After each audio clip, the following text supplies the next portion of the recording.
ও আমার দেশের মাটি, তোমার পায়ে ঠেকাই মাথা।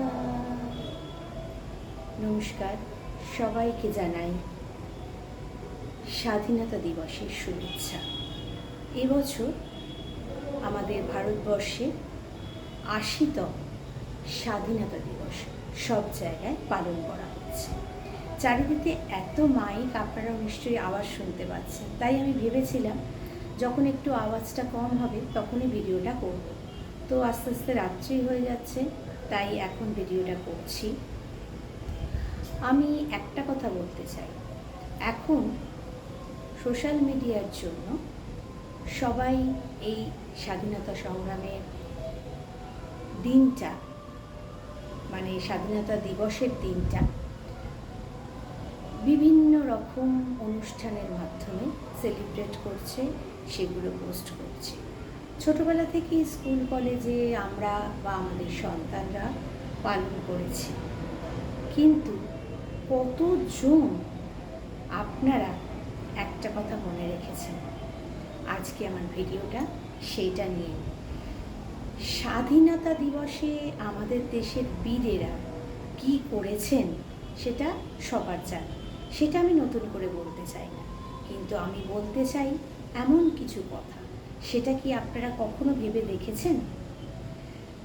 ইস্ট ইন্ডিয়া কোম্পানি যখন ভারতবর্ষে এসে তাদের রাজত্ব শুরু করল, তারা কলকাতা, গোবিন্দপুর আর সুতানুটি, এই তিনটে গ্রাম নিয়ে কলকাতা তৈরি করে, কলকাতা নগরী। এবং এই কলকাতা নগরীটাই ছিল তাদের প্রধান কেন্দ্র ব্যবসা বাণিজ্যে। কেন বলুন তো? তারা বুঝেছিল সারা ভারতবর্ষের মধ্যে এই কলকাতা এমন কিছু আছে যেটা তাদের উন্নতিতে সাহায্য করবে। কলকাতায় গঙ্গা রয়েছে, কলকাতার পলিমাটি রয়েছে, কলকাতার গ্রাম বাংলা রয়েছে, কলকাতায় সহজেই চাষাবাদ করা যায়। কিন্তু ভারতবর্ষ যখন স্বাধীন হলো 1947 সালে, তারপর থেকে পশ্চিমবঙ্গ ক্রমশ পিছনে হচ্ছে। আপনারা যারা আজকে সরকারের বিরোধিতা করছেন, তাদের কাছে আমার একটা প্রশ্ন, আপনারা কখনো ভেবে দেখেছেন কেন পশ্চিমবঙ্গ পিছিয়ে পড়েছে? তার একটাই কারণ,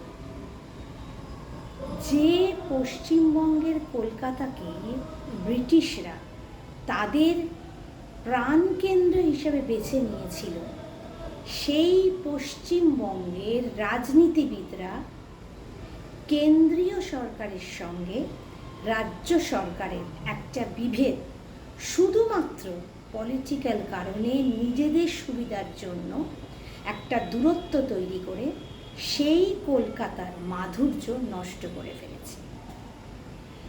আমি কোনো দলের অন্ধভক্ত নই, কিন্তু অবশ্যই আমার রক্তে আছে, আমি কংগ্রেস ফ্যামিলির মেয়ে, এবং আমার বাবার পিতামহ ছিলেন WC ব্যানার্জি।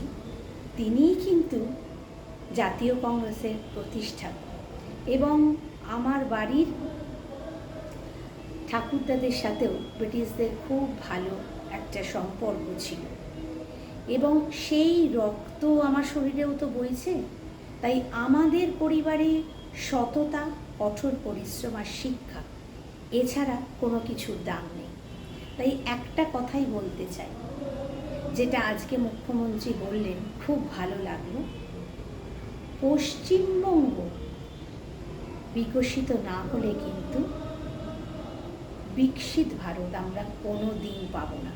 কারণ বিকশিত ভারতের মূল মঞ্চ রয়েছে কলকাতায়, সেটা ব্রিটিশরা বুঝেছিল খুব ভালোভাবে।